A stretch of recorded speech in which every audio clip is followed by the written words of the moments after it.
अम्बेडकर साहब ना होते तो आज हम लोग कुछ हद तक उनके संघर्ष की बदौलत,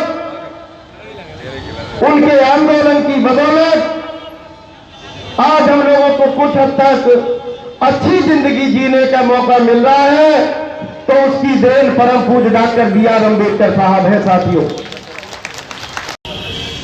और 25 नवंबर 1949 में जब बाबा साहब ने इस देश का महान संविधान देश के प्रथम राष्ट्रपति राजेंद्र प्रसाद जी, देश के प्रथम प्रधानमंत्री जवाहरलाल नेहरू जी को सौंपा और कहा कि नेहरू जी,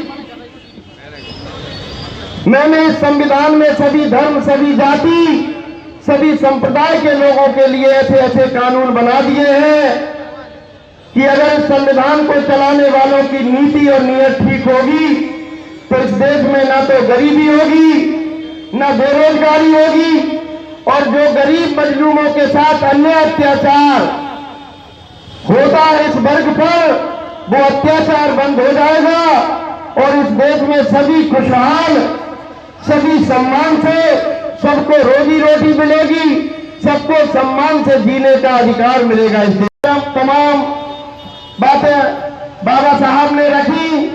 अंत में उन्होंने जो उनका अंतिम भाषण था वो बहुत ही महत्वपूर्ण, उन्होंने अपने अंतिम भाषण में 25 नवंबर 1949 को अपने अंतिम भाषण में, क्योंकि उसके बाद बाबा साहब हमारे बीच से चले गए थे, 25 नवंबर 1949 को उन्होंने अपना अंतिम भाषण में संविधान सभा को संबोधित करते हुए कहा कि मैंने इस देश का जो संविधान बनाया है, जिस संविधान में मैंने वोट देने का अधिकार दिया है,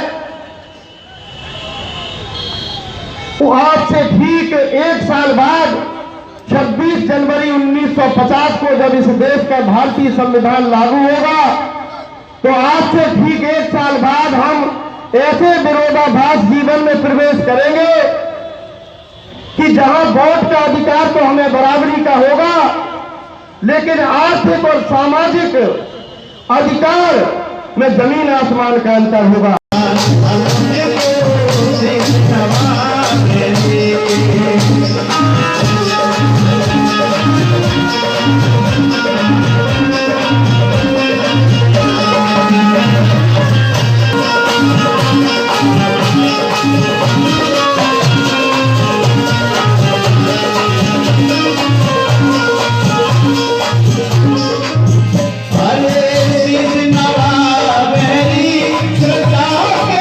छत्रपति साहू जी महाराज के चरणों में नमन करते हुए बहुजन समाज की दशा और दिशा को बदलने वाले बहुजन समाज पार्टी के संस्थापक मेरे रहबर मानवर कांशीराम साहब के चरणों में नमन। आज इस झांसी की ऐतिहासिक भूमि में आयोजित बाबा साहब भीमराव अम्बेडकर के परिनिर्वाण दिवस के अवसर पर मुख्य अतिथि हमारे, जो कि उनको कहीं उनका बिजी शेड्यूल था, उनको कहीं जाना था, तो वो अपना उद्बोधन करके चले गए। ऐसे हमारे बुंदेलखंड प्रभारी माननीय लालाराम साहब जी और मंचासीन सारे अतिथिगण को मैं नमन करता हूँ, चरण वंदन करता हूँ और उनको जय हिंद करता हूँ। साथियों, आज हम एक ऐसे महामानव का परिनिर्वाण दिवस मना रहे हैं जिन्होंने अपना सारा जीवन बहुजन समाज और इस देश के दलितों, पिछड़ों, गरीबों और मजलूमों के लिए अपना सर्वत्र जीवन निछावर कर दिया। साथियों, हमारी सच्ची श्रद्धांजलि उनके प्रति तब होगी जब उनके बताए हुए रास्ते पर चलने का प्रयास करेंगे। जो बाबा साहब ने कहा था कि शिक्षित बनो, संगठित रहो और संघर्ष करो, उनके ऐसी नारे को हमें साक्षात करना है और उनके इसी आदर्श पर हमें चलना है। तो साथियों, मैं आप लोगों से ज़्यादा वो बात नहीं कहता हूँ, बस इतना ही अपील करना चाहूँगा कि बाबा साहब भीमराव अम्बेडकर के प्रति सच्ची श्रद्धांजलि हमारी तभी होगी जब उनके बताए हुए रास्तों पर चलें। और जो उनके रास्ते पर चलने का काम हमारी नेता बहन कुमारी मायावती जी कर रही हैं, तो आने वाले समय में मैं आप लोगों से अपील करना चाहता हूँ कि 2022 के चुनाव में आप बुंदेलखंड की 19 सीटों पर बहुजन समाज पार्टी के सारे प्रत्याशियों को जिताने का काम करें, बहन कुमारी मायावती जी के हाथों को मजबूत करने का काम करें और उनको इस उत्तर प्रदेश की 5वीं बार मुख्यमंत्री बनाने का काम करें। तब हमारी बाबा साहब भीमराव अम्बेडकर के प्रति सच्ची श्रद्धांजलि होगी। तो साथियों, इसी आशा और विश्वास के साथ अपनी वाणी को विराम दूंगा। जय भीम, जय भारत, जय संविधान। परिनिर्माण दिवस आज हम जिला स्तरीय 86 मिथिला गार्डन में मनाने का काम कर रहे हैं। यह चारों विधानसभाओं से हमारे कार्यकर्ता आए हैं। कौन अतिथि था? मुख्य अतिथि कौन था? आज इस कार्यक्रम के हमारे मुख्य अतिथि परम आदरणीय इस झांसी मंडल एवं चित्रकूट मंडल के मुख्य सेक्टर प्रभारी मनी लाला रंगेहवार साहब थे और इस कार्यक्रम की जो अध्यक्षता है वह जिला अध्यक्ष राजू राजू की है, जो मैं खुद राजू राजू। अजय जी, जब भीड़ क्या वोट में तब्दील होगी 2022 में? माननीय हमारे पत्रकार मित्र, कि यह जो जनता है, इस जनता ने इस प्रदेश की सरकार को दिखा दिया है कि आने वाले 2022 में 5वीं बार फुल बहुमत की बहन कुमारी मायावती इस प्रदेश की 5वीं बार मुख्यमंत्री बनने जा रही है। और आज जो जनसैलाब देखने को मिल रहा है, इससे विरोधी दल की जो पार्टियां हैं वह इस भीड़ को देखकर उनकी नींदें खराब हो गई हैं और आने वाले 2022 में बहुजन समाज पार्टी को सरकार बनाने से कोई नहीं रोक सकता। ये क्या वोट बैंक शामिल होगा 2022 में?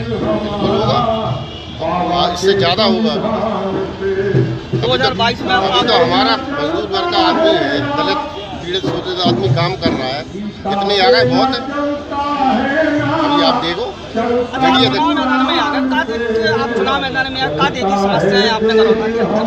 सबसे पूरे उत्तर प्रदेश में सबसे पिछड़ी विधानसभा अगर है तो सिर्फ बड़ौदा विधानसभा। सबसे बड़ी समस्या क्या उधर की? पानी की समस्या है, बिजली की समस्या, खेत पे पानी ही नहीं है। आदमी निकल मर रहा हो, आदमी वहाँ से दिल्ली जा रहा हो, मुंबई जा रहा हो काम करने के लिए। पूरी लेबर क्लास बन गई, हर कौम का आदमी परेशान है। ये नहीं है कि दलित नीचे तबके, बड़े तबके का आदमी भी वहाँ छोड़ के भाग गया। कोई टैक्सी चला रहा, कोई रिक्शा चला रहा, कोई मुंबई में है, कोई भोपाल में है। बड़ौदा विधानसभा में आपकी क्या तैयारियां हैं 2022 को लेकर? हम तो पूरे कार्यकर्ता 15 साल से पार्टी में काम कर रहे हैं। पार्टी हमें मौका देगी तो हम घर घर जाएंगे। हमारे सभी समाज में सब कॉलेज टाइम से अध्यक्ष रहे, हमारे बहुत भाई है, सब संपर्क है। 15 साल से पार्टी में काम कर रहे हैं। अच्छा, बाबा साहब के प्रतिनिधियों पे चलो और किसी के साथ अगर अन्याय हो रहा है तो उसके लिए कानून व्यवस्था है। 100 नंबर सरकार ने दे रखी है। आप 100 नंबर बढ़ाओ, 10 लोग इकट्ठे हो जाओ, कोई किसी को दबाता है तो उसके खिलाफ हम लोग सब खड़े। जय हिंद।